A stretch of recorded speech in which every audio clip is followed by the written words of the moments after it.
education, this is why you're looking at like real toddlers, like real young kids? Yes. I'm also the co-founder and an activist for another foundation, another organization called ALAS, which has as a main purpose um, the objective of promoting early childhood development strategies among governments and among the private sector. So I've been doing this along with a group of people who also believe in this, and I've been dedicating a great deal of my time to sit down with people in government and also business leaders and the gatekeepers.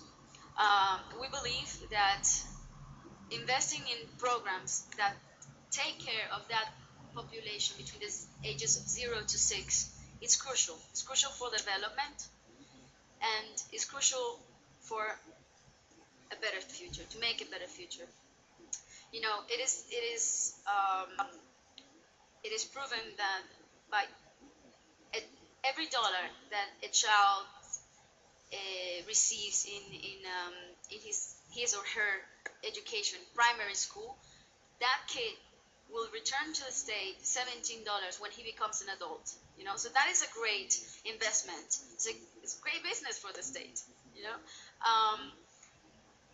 So imagine the benefits of investing in early childhood development, which are those first 6 years that are the most important and the most determining ones for a person's life, for human life. Those are the first years in which the brain develops, the cognitive skills develop, the motor skills develop, as well as social skills.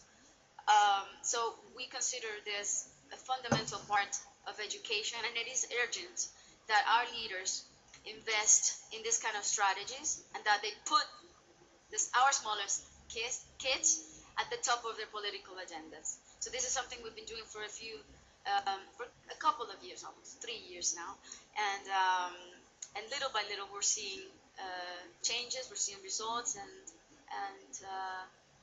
it's really something very rewarding to watch how these kids who receive early childhood education and stimulation and proper care and nutrition perform better in school, but also later in life they're just better individuals. Let's talk for a minute. You just said everybody knows you come from Colombia, and this is your background. These are your roots, or partial roots, and you just mentioned the experience from looking at Colombia. Now, talking about education and social conflict, how can you point out, how can you look at conflicts, social conflicts, and say that education, or early education as you just mentioned, can ease on those conflicts or totally eliminate them? Yes, because children who receive proper care and nutrition and also love and attention in those first years of their life are more prone to become less aggressive adults, more adaptable, more open minds. And this not only has an impact on their performance within the school they attend to, but also outside school as well. And the kind of stimulation and education they receive in those very first years of their lives will determine their behavior. And we have proven this ourselves in our schools, within our schools, because we only started adding the early childhood development component to our schools, to our programs, only a few years ago. And since then, we've been noticing a difference between the kids who were lucky enough to access these kind of programs and the kids who didn't. So I am convinced that one of the strategies for peace and for global stability and for the eradication of violence starts from there, from the very beginning of a person's life. So when we're talking about social conflicts. When we're talking about education, it is, Shakira, listen, it's inevitable to talk about politics. You hate talking about politics, but we're talking about governments. They are behind the idea of how we can bring this into reality, make this happen. How do governments react? How are they responsive to your different activities and initiatives? Well, ALAS is an organization that works primarily in Latin America, where there's a huge lack of attention towards this sector of the population. And we've attended to 2 presidential summits. I was at the first, our first presidential summit was in El Salvador, and the second one was in Portugal.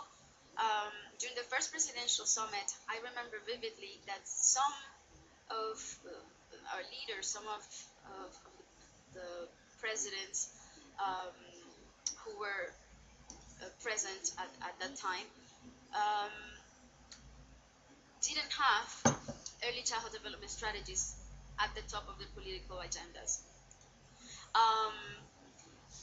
With the exception of a few countries, Chile, for example, Chile has been always at the forefront of this. President Bachelet, former President Bachelet, has been an extraordinary partner, and she has worked really hard on the issue of early childhood.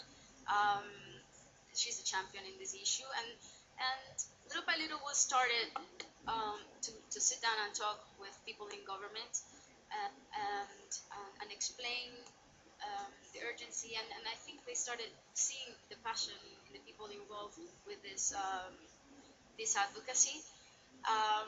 And President Uribe, for example, former president of my country, was very enthusiastic from the beginning, and he increased the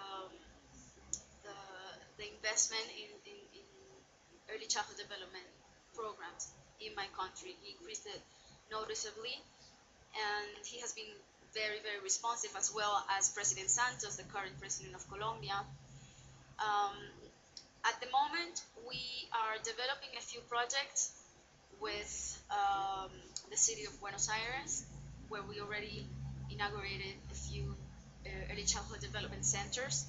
I recently met with President Rousseff from Brazil, and we're working hand in hand with the government of Brazil, participating in 100 centers that will be built in Brazil, especially dedicated to this sector of the population, the small kids. And we're also working with Mexican government, the governor of Quintana Roo, which is a region in Mexico, and we're opening 25 centers also. But what's interesting about the way we're working from our organization ALAS is that we are trying to prove that probably one of the best ways to work on social initiatives is when you configure alliances between government and private sector and NGOs. That to me is the magic formula, because sometimes NGOs can get there where governments, they don't do the extra effort, and When they do, if and, they do. and they put pressure on each other and collaborate nicely, and more than pressure, create incentives. It's motivational. I think when you Right. when you notice that there are other people involved, and it's contagious. Let's put it that way. So I've seen that it works really well when you create those alliances between the private sector and governments. In this case, we've had the fortune to count on commitments and pledges from Carlos Slim and Howard Buffett and Alejandro Santo Domingo. So things seem to be moving at a better pace in Latin America now in terms of early childhood development. At least before starting to answer your question, leaders are becoming more and more interested, more and more involved, and more responsive. But there's still a long road to be traveled, so a lot to do. Shakira, So much. muchas gracias. You know what? Gracias a ti. You know what? When people heard that I'm gonna be interviewing Shakira today, everybody wrote to me, my Facebook. It's not that she's coming to Israel. It's great that she's talking to us. When is she going to sing to us? That's right. I've been Is there, where is the dying to Shakira come concert? to Israel to sing, to perform, and I'm gonna do everything is in my hands to make it happen. Sometimes logistics don't depend on me, but I really want to come to Israel and perform a concert like you deserve. So sometime soon. Everybody is waiting, and so let's just finish up by waka waka. How do you do? You do it better than me. How do you do that? Thank you so much. We need the music. Thank you so much. Thank you. תודה. תודה רבה. Muchas gracias, Shakira.